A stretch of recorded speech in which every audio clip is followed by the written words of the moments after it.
Hi everyone, I'm Adam Steele from Hot Pole Studios. And I'm Liam Wright from Hot Pole Studios. Today, we're going to talk to you about what happens when you have finished producing your tracks. You want to get them out on Spotify, on iTunes, on all the major platforms. How do you do it? So today's video has been sponsored by DistroKid, and we've been using them very recently, so we want to talk to you specifically about DistroKid, but also our history of running little record labels and releasing stuff through other means, and the problems we've faced in the past and how it's so much better than it used to be.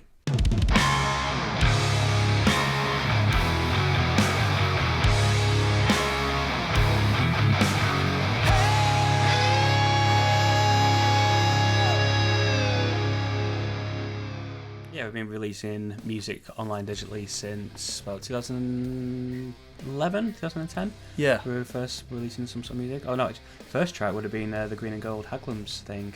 That was from back from Staley Bridge. Wow. That was a long time ago. So yeah, been up quite a while. So it's really interesting to see what DistroKid are doing with their platform. It's a lot different to what it was back then, but a lot of the platforms are different. But they do have some nice UI elements that we'll have a look at, see how they differentiate from what's currently in the market. Let's begin. So let's begin with our experience of trying to get music out into streaming platforms way back in the olden days. Because if you think about it, streaming and iTunes releases, that kind of thing, it's still relatively new as a format. Yeah. If you think kind of releasing stuff on CD goes all the way back to the 80s, stuff on iTunes really doesn't. No, so about 10 years ago was probably my first experience with it, and it was very, very new at the time. It was one of the first services, and you could tell the people that were doing it at the time, the company were using, you could tell that the automated elements of it just weren't there. It was quite difficult to get things on. The reporting was even worse than it is today, and that's when we saw with sort of iTunes and people, they don't report sort of daily or weekly. You have to wait for the reports to come in. But then if the company you're dealing with are also a bit lax in getting to you, then it can be literally 6 months to a year before you hear anything about your sales, which was really difficult. And also putting the tracks online took a lot longer to be approved and set up. So yeah, I think we had a track that we were promoting. We were on I was on the One Show to promote that track. We did the recording in a pub in Preston. It was for Manchester United, and there was a big hoo-ha about it, and we expected some really good sales for it because they were on national TV talking about it, and the company told us that we didn't sell any. Which we knew to be not true. Because we'd been on TV, we knew lots of people that had bought it. It wasn't a very good song. The whole point of it was to raise awareness for something. But for perspective for our international viewers, the One Show, it's like the 7 p.m. the BBC's flagship evening time programme, so it's pretty big. Yeah, and we were just a little segment at the end of it saying what some people in Manchester were doing, making a community track with lots of different people involved. And yeah, that was fun. But I kept digging my heels in, saying no, we must have sold some. And they gave us the figures eventually after I asked a lot of questions, and apparently the sales weren't there from what they'd sent to us, but it just didn't make any sense because we literally had physical people that we could see on their iTunes accounts that had bought the record. So yeah, that kind of put us off for a little bit. And then Banty Music was born when we had the first studio, so that was like 2010, mid 2010. Yeah, so a year later. So we had our own little record label. So we've been through all of this before DistroKid were a thing that we knew about. I don't know if they were even a thing at all at the time.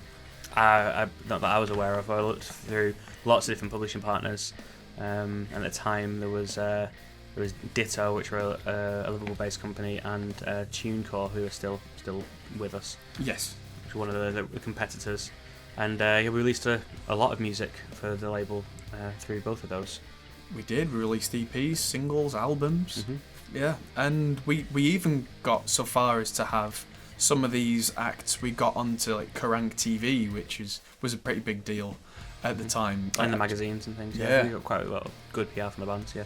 Yeah, but the problems we were having with the distribution side of things. If we wanted to have a set release date for a single, good luck. I mean, how far in advance would we have to do that? Was it like 6 weeks, 8 weeks? Yeah, I mean, part of it was obviously down to our design because we were putting things available as pre-sale, which is one of the best ways to try and chart if you want to chart. So the way that charting works is if you put a track on, people say, oh, why would you do pre-release? Why would anyone buy a track before it's out? Well, what happens is if you put the track out for 2 months' time, any sales that you make between now and those 2 months go into the first week. So if you're looking to get a track to chart at all, then basically having 4 weeks worth of sales appear as 1 week's worth of sales is a good way of doing that. So that was part of the reason why we put it in advance a few of the times. But yeah, that was also kind of, it wasn't necessarily easy to say, okay, I want the track up tomorrow. That wasn't really feasible. No. Well, that which is something you can do now, but especially with DistroKid. But we'll talk about that again in a minute when we look at we're going to actually go through the DistroKid dashboard and show you my setup, because going forward to later on, I've actually used that for the studio's recordings. So the problems we faced were many. So the reporting wasn't always accurate. No, not inaccurate reporting and timely reporting. I think, to be fair, like DistroKid system will have a look at the reporting is really, really good. Some of the other systems, to be transparent, are as good now equally. I wouldn't say that they're better in any way. I think for me, I like the UI of DistroKid. It seems really transparent and really straightforward, down to the millionth of a penny almost. You can look at it, can't you? You can, which is fantastic. Whereas when I've logged into other portals, even fairly recently, because we still have some tracks that we have to pay per album just to keep up there, the reporting is quite difficult to even understand even now. Some of it is okay, but it's not an ideal situation. That's something that's worth talking about, is the cost per album, because that's not a thing on DistroKid, which really quite surprised me. I expected there to be some cost, even if it wasn't a high cost. For me, that's one of the, I think, the biggest things to look at. Basically, if you're looking to be prolific with your music, so as one artist put music out regularly, DistroKid is definitely a platform you should look at, 100%. In our experience of the past, say every album, every EP, every single we want to put out, in order to keep that up, even if for the same band, we had to pay a yearly subscription for that track. With DistroKid, that's not the case. You pay per artist. That's the way that works, isn't it? Yes, so if you're one artist with 20 albums released a year, it doesn't cost you any more than if you just released a single. Unless you want some of the added extras for those things. But as the base release cost of once it's out, having it up there, there's one cost. And I think that's fantastic. It really incentivizes people to make more music, which I think is brilliant. Even then, the extra costs which come with some things like uploading covers or signing up for the YouTube money thing, they make sense. They don't come across as, oh, we're out to rip you off, which some of the extras we've seen on the other platforms haven't been great. Yeah, and that was one of the other things with some of the other platforms, the publishing side of it, in terms of getting the money back for putting stuff on YouTube is a big thing. Has always been as a separate element. You have to register for that separately, and it was all quite a bit janky. The way DistroKid are doing it is really quite straightforward. It's a tick box, basically, isn't it? To put in there, which I think is great, because that is a key thing for people putting out music now, is to make sure that if other people are using it on social media, that you can get some rewards for it. Absolutely. So let's have a look at the DistroKid dashboard, because this screen doesn't look like much, but this is 2 albums that one has been released and one is being released very soon, of all the stuff that I've been recording over the last few years that's gone up as product demos on the channel or covers that I've wanted to do. And so when DistroKid reached out to us and said, hey, do you want to do a video? I thought, maybe it's time we actually released we didn't all the stuff. Yeah, we didn't do a video without knowing exactly how it works ourselves. So it's like, okay, well, let's find some material, let's release some stuff, let's go through the process so we can give an honest review of how it works. So yeah, this is a paid video, but this is our experience of it. Yeah, this is exactly what I had to go through. So if I click on the early demos, which is available on iTunes and Spotify and everything, by the way, if you like the demos that we do on the channel, that's literally out now. And I had to upload all these, which was relatively painless. So actually, let's just, rather than looking at this, let's very quickly go to uploading something new, just to show you what happens. So you get a choice of all these different stores. I'm not sure why you'd untick any of these, but if you have some reason not to publish your music on some of these, I don't know, you can untick them. I mean, just to point out there, it says priority at the top. The account's been marked priority because obviously we're doing this in order to showcase the platform. So, in order to showcase the platform. So yeah, our account got marked as priority so that we could get the tracks up there and have a look and see how. So in terms of the speed of which things have been uploaded, caveat: yes, this is a priority account. Yes. So. But even so, from reports I've seen, your tracks tend to go up within 2 or 3 days to the stores, which is a world away from what it used to be. It used to be weeks. Yeah. And you didn't get a release projected date or anything. You literally just got, we've sent it to the stores, it'll be ready when they feel like it. And now it can be surprisingly fast. So, you pick a number of songs, that's fairly obvious. Have they previously been released? You say where they were released, you put your artist name in, which is really interesting. I wanted to use Hot Pole Studios originally as the artist name, but it makes no sense because apparently a lot of stores don't like that, and because it's a studio, that's more of a kind of an umbrella, and that was also the name of the label. So here it actually says things like you really shouldn't do that because the stores themselves will reject it, so they're saving you that time. So yeah, don't put featured artists in, use capital letters, don't do anything other than that. Already in iTunes, yep, so it no one else had released anything under the name Adam Steele, so it actually searched straight away there, and it says there's already one artist named Adam Steele, but that is me. So I just tick that's me because that just so happens. So how did you set up the iTunes and the Spotify artists? I didn't. I literally, where it says artist band name, I put my name in here, as the artist name, and it searched. Cool. And originally it didn't say there was already one artist. It said there weren't any because... So you can say I'm a new artist. And... Yeah. So this did all that for you? Yeah, cool. Just done. And that was really great because that means that now I am an established artist on iTunes, Spotify, all that kind of stuff, and it just did that. And like you get an artist image on Spotify. So if we change this artist name here to say Adam C. Steele or something, like so what searching. You'll be the first artist. Woohoo! Cool. Yeah, that's good. Yeah. So if I just take that out again, it'll research. It'll say, yeah, we know that's you. Spotify, it seems that they're not quite so good at matching them, but you can literally just tick the box that says that's me or I'm a different one.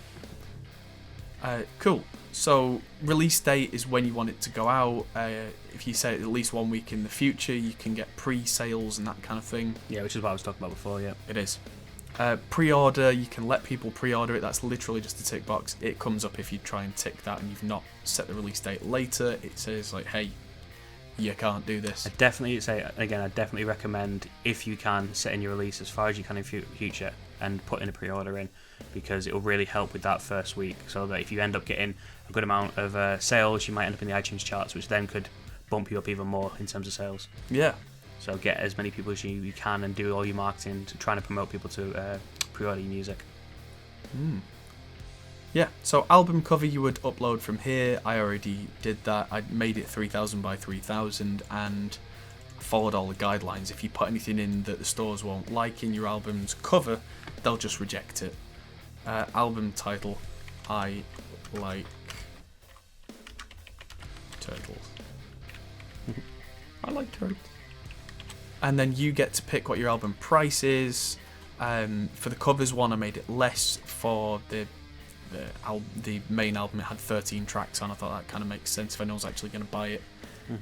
Pick a genre. There's quite a few to go at, so I think I went for rock and K-pop. Yeah, sure. K-pop. J-pop. KJ. They have J-rock. J-rock is not on here, unfortunately. It's the best. It's my favourite. Well, primary genre rock, secondary genre J-pop. Yeah, I suppose that fits. Yeah. Bit of Spire. So you put your track in, featuring or whatever. If I go, I am a turtle featuring, it actually comes up. Looks like you may have a featured artist. Make sure that you formatted it right so that when it gets submitted to stores, they won't just go, what is this? So if you put featuring Akon. Akon. That's fine. It doesn't then search for anything, okay. No, this is literally just a, hey, if you're doing this, this is how you have to do it, otherwise they won't accept it. Akon's now a humanitarian. Doesn't make music anymore. He eats humans? That's weird. Yeah, what a dude. Yeah. He's a good guy. Yeah, he seems pretty cool. But yeah, if it's a cover or anything, do not include the original artist name here, which I thought was quite interesting. But if you look at Spotify or anything like that, it doesn't actually say on songs like Thriller, Michael Jackson cover or whatever. I don't know how that works. You choose your file. Something that I found was really interesting is there are some uploading distributors where you have to give them an MP3. I thought that was really stupid because a lot of platforms will take whatever file you give them and then convert it into something else. Why would you lose quality to an MP3 to then re-convert it into something else? But yeah, they let you upload waves, Apple's format, FLAC, MP3 or CD audio, whatever you need to upload. It just works. And that's cool. Over on the side here it says already got an ISRC code. Something that's worth talking about for mastering. Do you remember that we used to have to generate our own? Yeah. We used to buy them. Yeah, go up to the Mechanical Publishing Society and Performing Rights Society and get all this sorted ahead of time, which was a real pain. Whereas now, if you've got one, you can put it in there. But if you don't have one, it just makes one. No charge, just done. Songwriter, if you wrote it, that's it, and you put your songwriter's real name, which for me was Adam Christopher Steele, and if it's a cover, you tick that and this all changes. So it's like cover songs are okay, sampling probably not, remixes probably not. They will secure a license on your behalf by Louder, which is actually a division of Spotify, which I thought was interesting.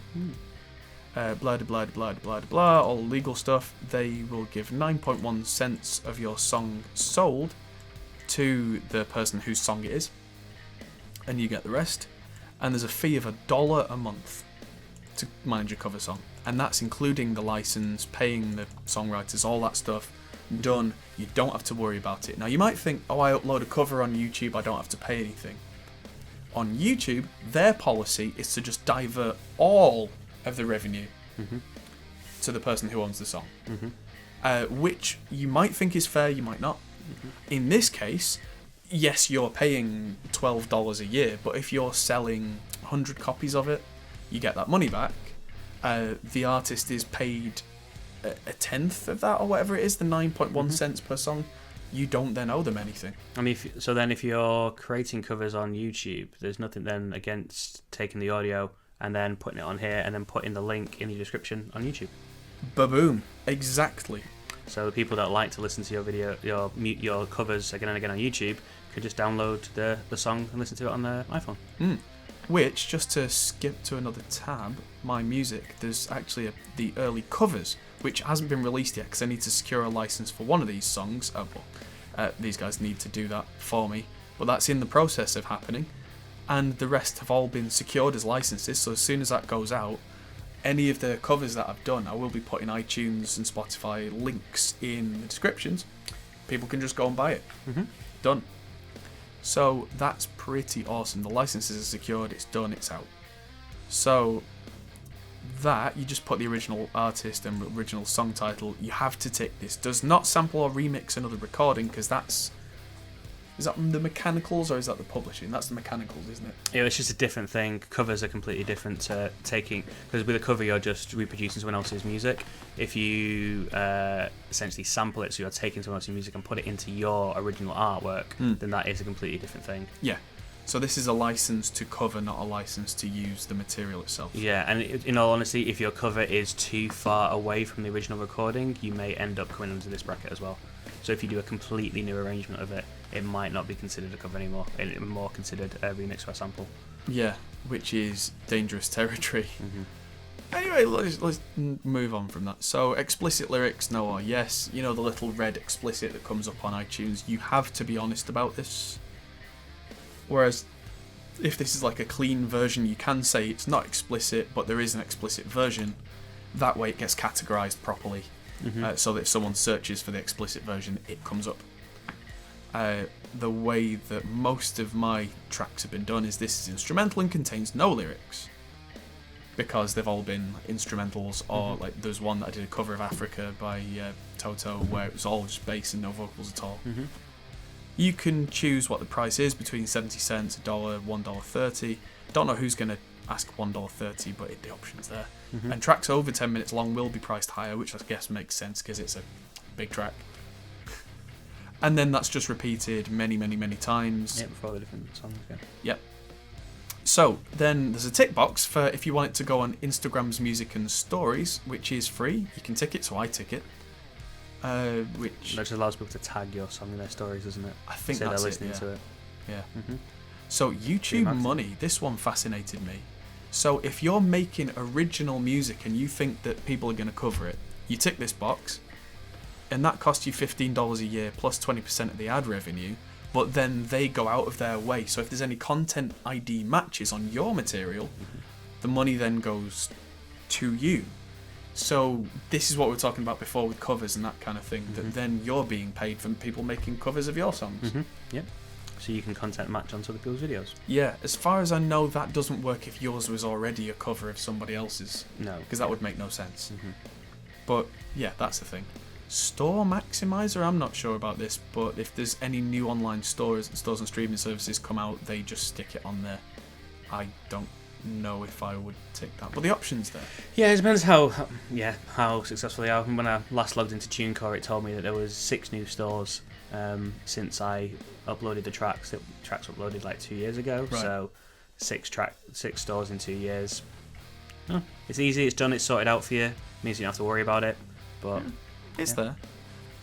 Yeah, so Shazam and iPhone Siri, the prices for these, by the way, because I picked 8 tracks at the top. If you remember, I just randomly picked a number of tracks. This pricing is dependent on how many tracks you've got. So if you've got less tracks, I think it's like $1 for a song or something like that. The Shazam and iPhone Siri is 99 cents a track, and if you've got friends who've got Shazam, or because Siri can now identify songs, which I didn't know till recently. No. You can literally go, "Hey Siri, what's this song?" I'm kind of purposefully slurring my words there so that my phone doesn't suddenly pick up and start going, "You've not played a song." But yeah, I mean, if you've got the kind of crowd who will do that and go, "Oh, I like this song, who is it?" That's great exposure. 99 cents a track, done. Or if you're expecting and you know that your music's going to be appear in an advert or anything, if you're looking to push that, then definitely worth doing. Yeah, so if you're getting TV and sync licensing, this is getting ahead of the game, definitely. The cover song licensing, which you have to tick if you've got a cover song, covers, well, the licensing is exactly as it says. But this Leave a Legacy I thought was really interesting. So it's $49 as a one-off. And then if you stop paying DistroKid $20 a year or whatever it is, even if you die, the royalties keep being collected. So I guess whoever runs your estate at that point can then get in contact with DistroKid and be like, "Hey, well, this is still a thing, but it's already been paid for, it's already been done, and it's sorted." Yeah. I think we had a look at it and we said that if you're releasing an album and not looking to release any more music, and that is just a one-off for that one artist, could be worth doing and just leaving it there. Because if you're releasing lots of albums, then you're only going to be paying it's $20 a year, like for unlimited albums. So I think this is kind of a thing that if you like, I've created this and then that's it, I just want to leave it now, could be worth doing because it's just set. If you know that you definitely want it up for 5-10 years, just leave it and set that up. Yeah, there you go. Okay, and so that's telling me how much it's going to bill to my card, which I'm going to blur out. I love that first checkbox. Which one? Free. Important checkboxes. Oh, I selected YouTube Music as a store, so I won't email DistroKid later asking, "Why did you upload my music to YouTube?" Okay? I feel like they've had some issues with that. Yeah, they may well have had that issue once or twice. And then I recorded this music, I'm authorised to sell it, collect royalties, I'm not using any other artist's name. Basically, I'm not committing fraud. Tick. Yeah, so that's that, and it's relatively simple, and I went through all this with 13 songs and ended up with this. which is, all 13 of these. The 2 songs which actually have words I uploaded the lyrics to, they have to conform to a particular format. This is a theme tune for an internet friend of mine, so that is kind of silly, but yeah.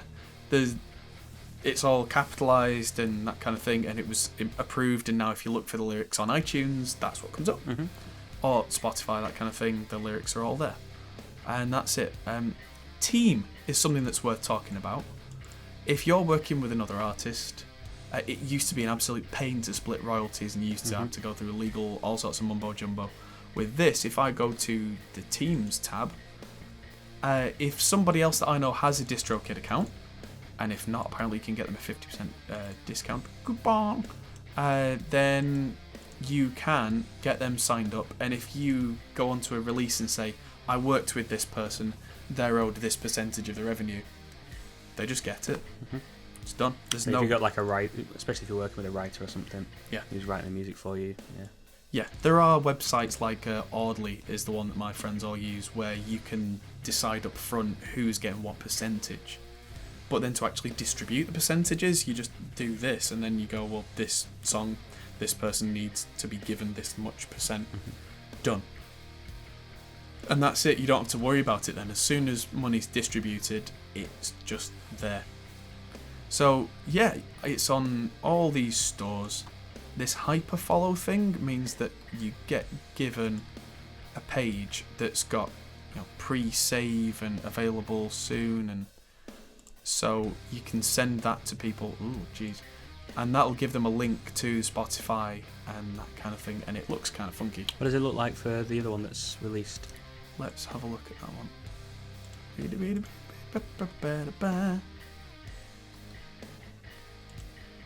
There we go. So that's a cool little landing page. Yeah, absolutely. So I'll put this in the description if anyone actually wants to buy our music. But yeah, so you've got links to Spotify, iTunes, Apple Music. So if you've got an Apple Music subscription, you can just listen to it. Deezer, that's cool. Very good. Yeah, so our metal is now available. So where was that? Early demos. So I've not ticked any of these like the YouTube money because for this particular release, I'm not bothered if anyone covers my stuff because for this release, I just thought it was kind of cool if someone does that. I'm not particularly bothered about money, but if I was looking at making it big of this kind of thing, then I would definitely want to cover my backside for people doing covers and. Or just re-uploading your music as well. To the thing, they could just rip your video and put it back up online. Yeah, it could do. Again, in my circumstance for this, I'm not particularly bothered because this these is are just a test. Yeah. But if that's something you're particularly worried about, you can, after the fact, after it's been released, actually add that on. And the same with the store maximizer and the whole legacy thing. You can add those later. I didn't opt into the YouTube money thing, but again, I could if I wanted to. Which is pretty nice. Let's have a look at the stats. People have been listening to my stuff. And it's not actually me. That makes me very happy. Yeah, so it's not many people have been listening to my stuff, but then I've hardly announced it. It's not been particularly public. I think I mentioned it on the podcast last week. Yeah. And that's largely it, to be honest. That's nice and fast reporting as well. Yeah. So that's the Spotify listens. Yes. So that's Spotify estimates. There are others, but they will be really lagging behind, I would have thought, Apple Music's probably got nothing as well. Because again, I've not told many people about any of this kind of stuff. My aim with this particular set of music was not to be world famous. It was literally just to go through all the hoops and make sure it worked. But yeah, that all seems to work well. And then there's the bank, where you can see how much money you've made, which does take 2 to 3 months. But based on the stats, you can actually have a good idea. So does it give you an estimate for Spotify for 69 listens or whatever it was? It will do in 2 to 3 months. I think it's the estimate. Yeah, the actual royalties are on a delay. So your breakdown by store doesn't show anything on there. It won't do because, like it says, March 2019 is the most recent month they have info for, and this was released in April. So there's some. It gives you breakdown for all of them, which is really cool. I was wondering whether it might give you estimates because like the Spotify numbers, it's got estimates for the views. It'd be nice if it could do that. Maybe it's a bit complicated. So then, also people say, they probably don't want to do it if people say, "Oh, you said I was going to get this much. That was only an estimate." Then people get a bit funny about that stuff. Yeah, I think that's fair that they've not gone crazy there. But yeah, that's really fast reporting. That considering it's now May 2nd and this is April 29th and 30th, and even May 1st. So that's as accurate as yesterday. Very cool. Yeah. So yeah, if you're interested in getting your music out there, let's just say that if you're going to use DistroKid, and we, having used other services, we definitely recommend it. I mean, like we said earlier, full disclosure, this video is brought to you in conjunction with DistroKid. But if you like what you see and you're going to click on the links, just in the top of the description below, there is a link that is our personal referral link to DistroKid. I think you get another 7% off. And we also get a bit of something back for that as well. So it's not. Let's have a look at the upgrade. Gives us the pricing. So it's $19.99. You can upload unlimited songs, lyrics. I can't even say my own lyrics. And you get a nice Spotify verified checkmark. And then if you have more artists to release, you do pay more, but that makes sense because it's $20 per artist. But it's not because you get a bit of money off. So if you've got you plus another artist, it's $35.99. I mean, the label one's fantastic. I mean, if we'd had that available to us, then we may have actually been able to make some money out of selling. Would have saved us a fortune, yeah. Especially with the fact of being able to track all the IDs. I mean, that's the thing. We had like so many like plays on YouTube of tracks and things that we just didn't get any royalties for because we just couldn't set it up in the time. It was too complicated. Yeah. Because say we weren't a big label. We were trying to do it out of the back room, essentially. We were making all the CDs up ourselves.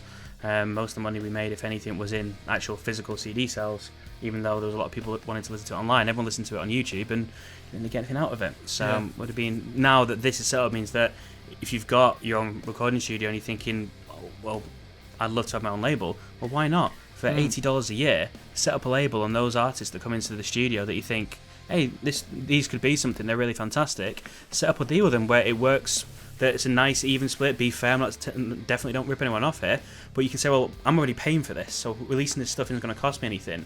If they don't know how to set stuff up and they don't know how to go through all the hoops, maybe it's a young band, maybe it's a band that just aren't interested in going through it, say maybe you can sign them and work out a deal, give them a discount on some studio time or something, and release the tracks for them and then work out a fair percentage. That could be a really good way for helping out your studio, and it's probably something that we may look into. Absolutely. It's something I'll be considering as we go forward. Yeah, so one question that someone watching the podcast had last week was, and it's probably worth addressing now, was something to do with the YouTube whitelist. Oh yeah. Which was, here came the question. So I took the YouTube money thing, which collects money and everything from people's videos. I release my own version of my video, and it gets content ID flagged, and so it's trying to take money off me to give to me, which makes no sense. And then give 20% to DistroKid. Yeah. So there's a whitelist. So all you have to do there is go onto the whitelist, and if you have anything that's been added to YouTube money, which I don't, you would just add the link in here and say, this is my own video. Don't copyright ID claim this, and that's it, done. So, I think that's really fantastic. Easy. Yeah, really easy. So there you have it. Within a matter of days, I uploaded my own stuff. It's on iTunes, it's on Spotify. Go and have a listen. If you've ever listened to any of the product demos that we've done on the channel, it's all there now, including a couple of songs you won't have heard, including Call Sign and probably the Bengineering theme, which is a proper like Saturday morning breakfast cartoon type thing. And yeah, so check it out. And if you're going to release music at any time in the future, check out DistroKid and use our link in the description. I've been Adam Steele, it's been Liam Wright. Yeah, that's me. For Hop Pole Studios, and thank you everybody for watching. We'll see you in the next lengthy, long-winded video. See you later. Cheers. Bye. Thanks for watching, guys. If you enjoyed this, feel free to check out our other videos, as you can find here, or check out our Facebook and Twitter, or our Patreon page, which helps us to make more videos like this. Thanks for watching, and we'll see you in the next video.